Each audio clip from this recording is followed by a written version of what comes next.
Ayan, kit-kit niya. Oh, meron na kayong mga events na gagawin this month as a family. Pakishare na lang sa amin yun. Madalas daw sila mag-reunion talaga eh. Kongoy. First is yung sa May 15, graduation ko. From AMA ako, AMA Rizal, to BSIT. Yun, napangarap ko talagang mangyari yun, graduation ko. Wow, congratulations. Kaya yung tao, no? O tayo ay... Maganda nga lang yun ng ngiti niya. Parang meron nung pumunta ako. Ganyan na yung nasusunod ka na ganyan pa rin. Sunod tayo. Tayo, sunod na tayo. Ganun. Tayo ng lagi. Smiling eyes kasi. Kokoy, nagagalit ka ba ever? Hindi.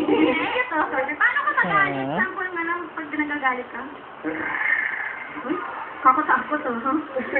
Ang tari nung yung sa paay. Yung itis sa kakilala niya, tropa mo masuwako-wako. Uy, gising! Uy!